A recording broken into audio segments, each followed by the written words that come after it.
3 in the morning, you can move just fine. Roll over, adjust the pillow, no problem. But somewhere between 6 and 7 a.m., your knees turn into a different set of joints entirely. Tight, swollen feeling, almost bolted shut. And that first step out of bed? You already know the one. The pause. The hand on the nightstand. The silent countdown before you trust your own legs. Here's the part that should actually worry you a little. It's not just pain. It's what you've quietly started doing around it. You take the chair with arms instead of the couch. You lead with your good leg on the stairs. You've stopped offering to get down on the floor with your grandkids because some part of you isn't sure you'll get back up smoothly. Maybe you've even started scanning a room the second you walk into it, looking for the nearest thing to grab if you need it.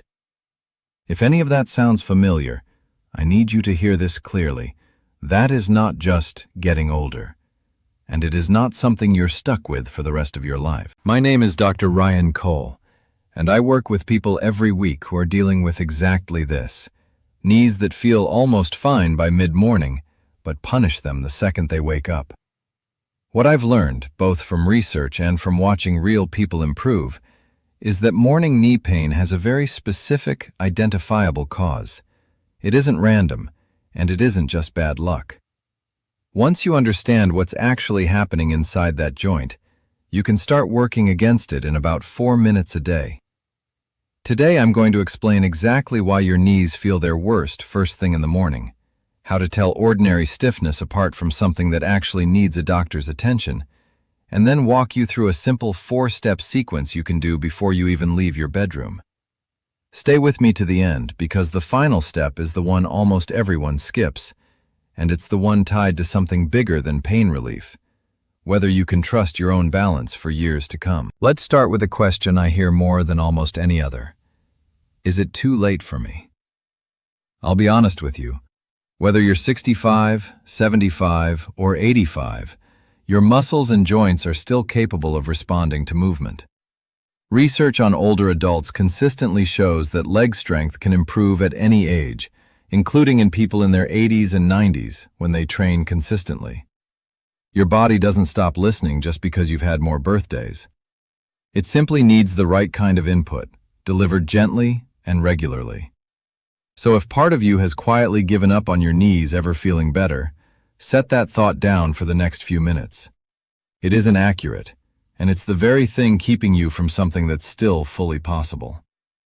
Now, why are mornings specifically the worst part of your day for knee pain? Picture your knee like a hinge that needs a certain amount of fluid around it to swing smoothly.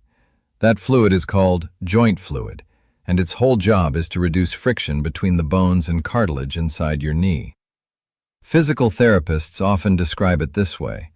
Joint fluid depends almost entirely on movement to keep circulating and doing its job. Movement acts like a pump. Every time you bend and straighten your knee during the day, you're pushing that fluid through, keeping everything lubricated, and keeping the cartilage fed with what it needs to stay healthy. But overnight, for 7 or 8 hours, that pump shuts off completely. You're not bending your knees, you're not walking anywhere. So the fluid settles and thickens like a hinge left untouched for hours. It's a gate that swings freely all day, but by morning, it's settled shut, and your first few movements are you forcing it back open by hand. That's also part of why the ache can feel worse on colder mornings or after a night where you slept without shifting position much. Less movement overnight simply means more settling. It's also why sleeping on your side with a pillow between your knees can occasionally leave one knee feeling stiffer than the other. A small, harmless imbalance that usually works itself out within the first few minutes of moving. That's why your knees feel worse in the morning than they did the night before, even though nothing new happened while you slept. It isn't damage. Your knee didn't get worse overnight. It's simply a joint that's been still too long, asking to be woken up before you hand it your full body weight. Here's the encouraging part. Because this is largely about movement and circulation, it responds remarkably well to the right kind of gentle motion, done at the right time, exactly what we're about to walk through. But first, one honest distinction, because I don't want you doing exercises blindly without understanding your own situation. Not all morning knee pain is the same. Some of what you're feeling is pure stiffness from stillness, the fluid issue we just covered. But for many people over 60, there's also some degree of wear and tear arthritis, sometimes called osteoarthritis, where the smooth cushioning inside the knee has thinned over the years. If that's part of your picture, gentle movement still helps enormously. It's one of the most consistently recommended approaches for people living with arthritis, but it's a different situation than pure stiffness, and it's worth knowing which one you're dealing with. Here's a simple way to tell them apart. Stiffness from stillness tends to ease noticeably within the first 10 or 15 minutes of moving. Arthritis-related discomfort tends to linger longer, often with a duller, more constant ache, sometimes with mild visible swelling around the joint, and sometimes a feeling of grinding or catching when you bend the knee fully. Neither one means you're broken. They simply call for slightly different expectations, which is exactly why I want you to know the difference before we start. Either way, the routine I'm about to show you is safe and helpful for both situations. But here's my one honest caution. If you have significant swelling, sharp or stabbing pain, a recent knee injury or surgery, or any heart condition affecting your activity levels, check with your doctor before starting anything new. This routine is built to be gentle, but your doctor knows your history, and that conversation is always worth having first. All right, here's the sequence I promised, the one that gets your knees moving before your feet ever touch the floor. 4 steps, 4 to 6 minutes total. The first 2 are done before you even fully get out of bed, and every standing step has a seated version built right in, so if standing balance is a concern for you, you're still fully covered here. Nobody is left out of this routine because of where they're starting from. And remember, step 4 is the one almost everyone skips, so stay with me all the way there. Step 1. The gentle wake-up glide. While lying on your back in bed, bend one knee and slowly slide your foot up toward you along the mattress. Then slide it back down. Don't force anything. Let the joint move through whatever range feels comfortable this morning, which may be different from yesterday, and that's completely normal. Some mornings you'll bend further than others. That's not a setback. That's just your body telling you the truth about how it slept. Do this 8 to 10 times on one leg, then switch. The mattress supports your leg the entire time, so there's almost no strain on the joint itself. What you're really doing is restarting that circulation pump, gently pushing joint fluid back into motion before your knee has to hold any weight at all. Think of it as knocking on the door before you walk in. You're giving the joint a heads up that the day is starting, instead of surprising it. Once you've done both legs, you'll often notice the joint already feels a touch less stuck than it did 30 seconds ago. That's your cue. Step 2 is ready to build on it. Step 2. The quiet muscle wake-up. Still lying down, legs straight out in front of you, gently press the back of one knee down into the mattress, tightening the muscle on top of your thigh without bending the joint at all. Hold that squeeze for about 3 seconds, then let it fully relax. Repeat 8 times, then switch legs. Here's why this matters. The muscle on the front of your thigh acts like a natural support brace for your knee joint. After a full night of sleep, that muscle is essentially offline, and if you stand up and start walking before it wakes, your knee joint absorbs impact that muscle should be handling instead. This still squeeze switches that support muscle back on, gently, with 0 pressure on the joint. Breathe normally as you do this. Most people unconsciously hold their breath during a squeeze like this, and your body works better with steady breathing, since your muscles rely on that oxygen to contract efficiently. This kind of still, no-movement squeeze is often exactly what physical therapists recommend for people recovering from knee injuries, precisely because it strengthens the muscle without putting any strain on the joint underneath it. Step 3. The seated leg lift. Sit on the edge of your bed or in a sturdy chair, feet flat on the floor. Slowly straighten one leg out in front of you until it's as straight as comfortably possible.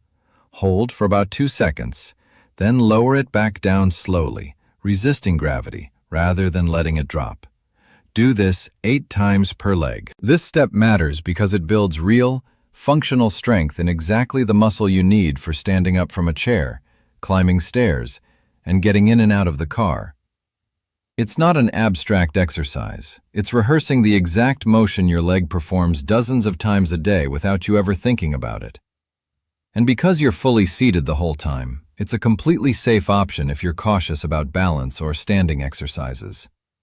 If you only have time for one step on a busy morning, choose this one. It does the most work for the least physical demand.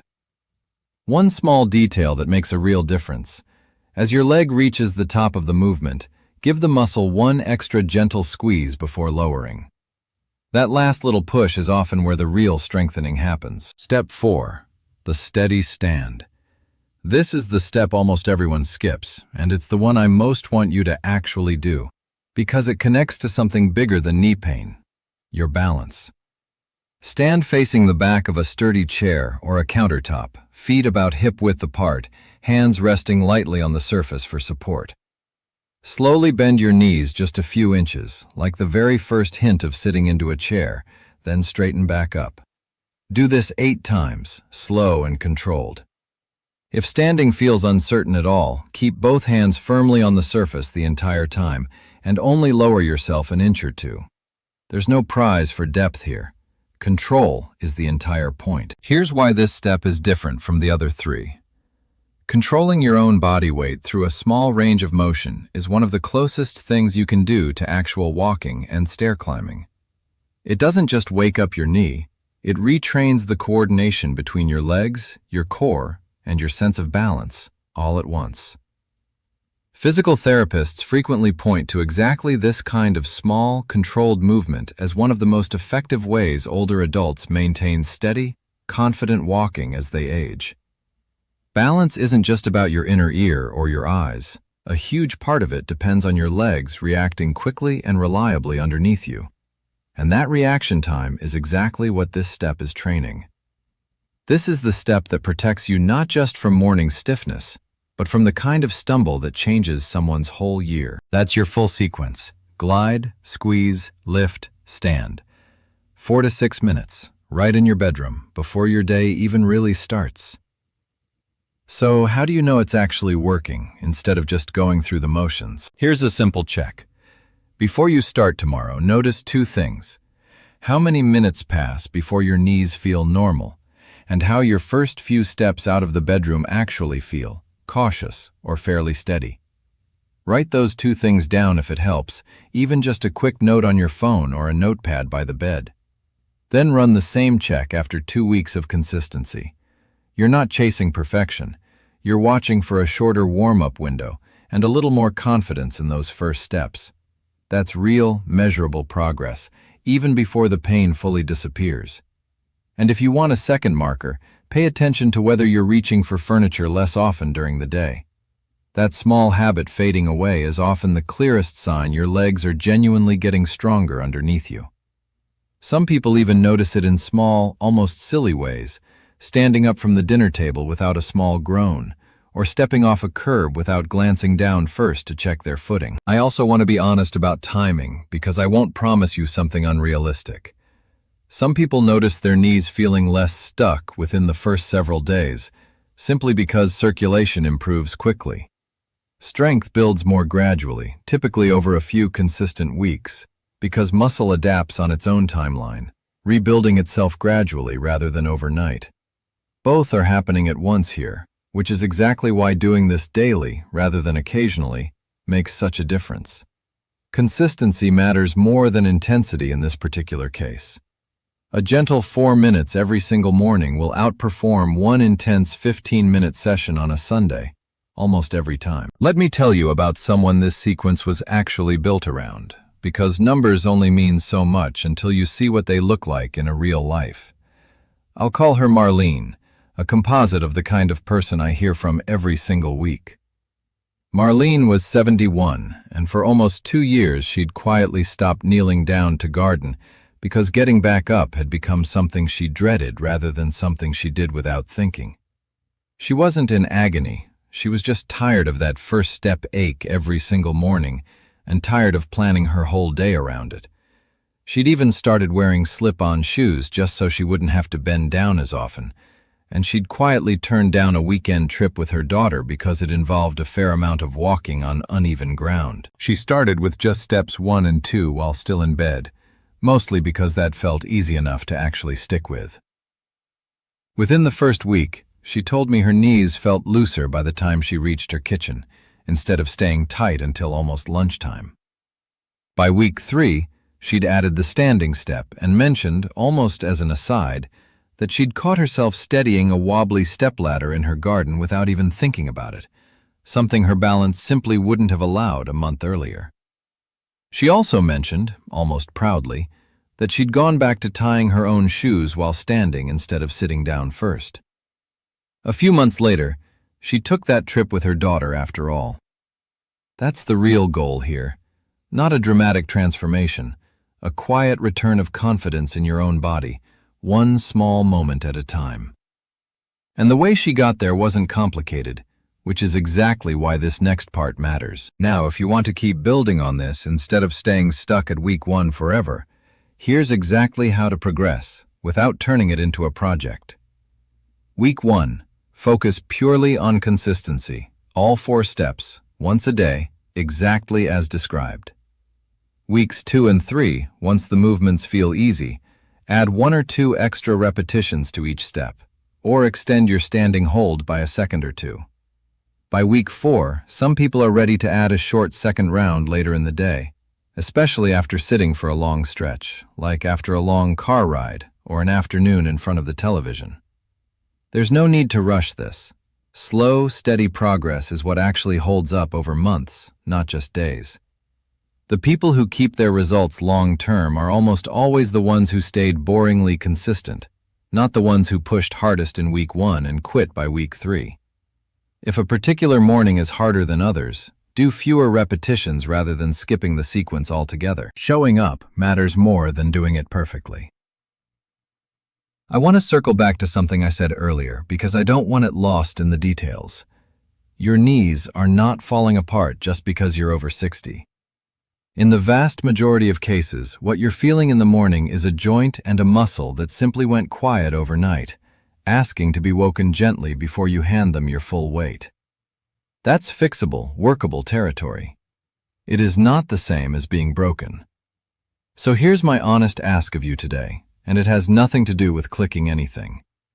Tomorrow morning, before you check your phone, before you even swing your legs fully out of bed, try steps 1 and 2 right where you are. Just those 2. Notice how your knees feel by the time you're standing at the kitchen counter, compared to how they usually feel. I'd genuinely like to know how that goes for you. Drop a comment and tell me, does one knee feel stiffer than the other most mornings? Have you already started avoiding certain movements, like kneeling or fast stairs, without really admitting it to yourself? Is there something specific you miss doing? Something you'd love to get back to without thinking twice about your knees? And if you try this for even a week, I want to hear whether your first steps out of bed start feeling less like bracing for impact and more like just walking. Because here's what this is really about. It's not just quieter knees. It's walking into a room without scanning at first for something to hold on to. It's getting down onto the floor to help a grandchild with a puzzle and getting back up without a second thought. It's trusting your own legs to carry you through your day, on your terms, for as long as possible, through the garden, up the stairs, into the car, and back out again, without a single moment of hesitation. That's not a small thing. That's independence. And it's built 4 minutes at a time, starting tomorrow morning. I'm Dr. Ryan Cole, and this is Senior Leg Health. If this helped you, stay close. There's a lot more here to help you stay strong, steady, and moving freely for years to come. I'll see you in the next one.